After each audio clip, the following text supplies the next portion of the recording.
All right, guys, we are back again with another video, and this is pertaining my team, Manchester United. We've signed a player.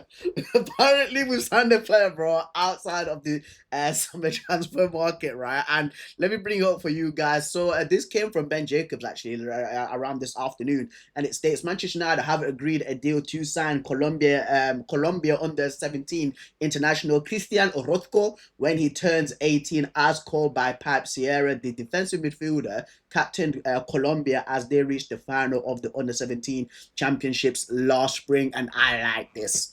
I like these kind of signings. For the channel regulars know, right? Like the way that I started off this channel was reacting to up and coming ballers from all around the world, and I was saying that the South American market has a lot of talent that Manchester United should be doing their best in digging into, bro. When you guys like Piero Hincapié who are linked with Moises Caicedo, like there's just so many players that Manchester United have missed out on, and I'm glad that we all do this because I think we also signed Diego Leon like a year and a half ago. The young left back, and I use quotation marks. The young left back who was built like a brick SHIT house, bro. That guy's absolutely massive, right? So listen, anyway, Cristian Orozco, guys, let's check out his bio from Transfer Market. Shout out to Transfer Market for always supplying the good. There is no Opta analysis today, guys, because there's just not that much information on this kid because once again, it's 17 years old. He's not played a lot of professional games, even for his brand new team,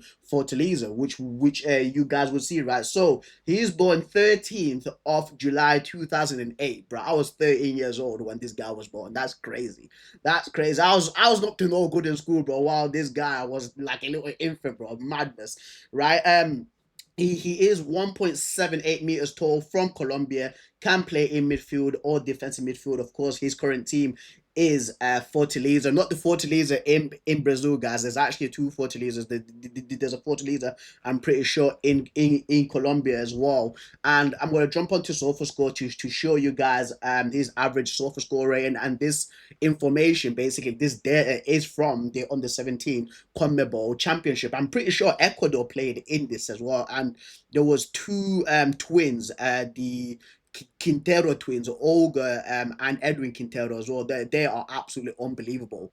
They are unbelievable, bro. Like Manchester United should be doing a similar thing in trying to get them two boys to play for to play in the Manchester United like under 16s, under 17s, because they've got a lot of talent. And once again, I'm just happy that my team is actually doing this because I've been saying this for years, guys. Go through my channel, even like with Franco Mastantuono, who's at Real Madrid. Like I've been saying this about this guy too, right? But anyway, there's his average heat map rating, and for me, guys, like I love this heat map because it just shows like where players are, right?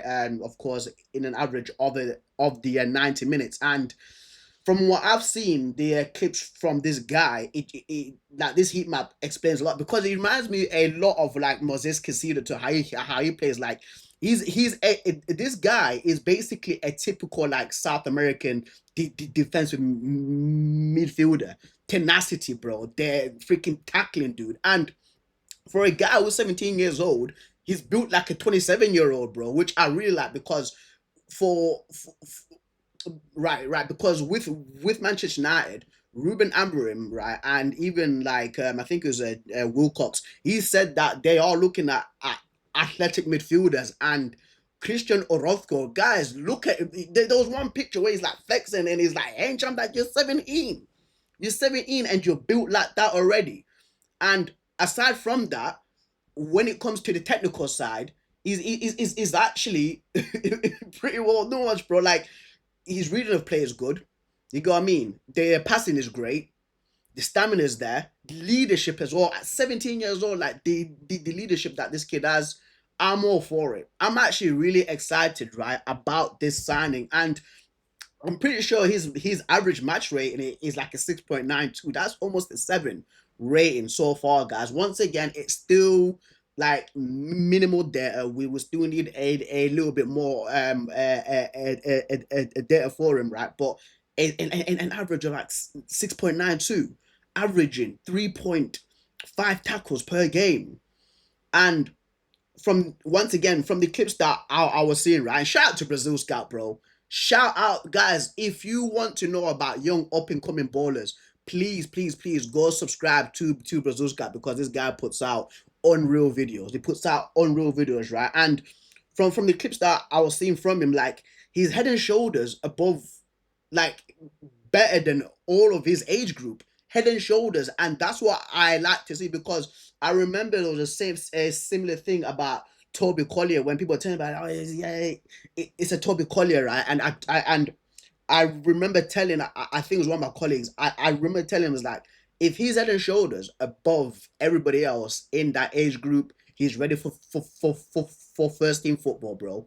He's ready for first team football. Yeah, or of course, South American football and European football is completely different. It's another ball game, right? It's another level. But listen, bring him over next year, because Manchester United have to wait until he's 18 years old to actually sign for us, right? And there's also this tweet that I also dug up when I was doing research on this kid, and and it's basically a piece on Christopher Vivell, and it says we also have an agreement to sign, of course, Cristian Orozco, who is a great leader despite the age. He will join us when he turns 18. We have already stepped up our scouting there. We have really stepped up our scouting and data in markets where clubs like RB Leipzig and Brighton operating.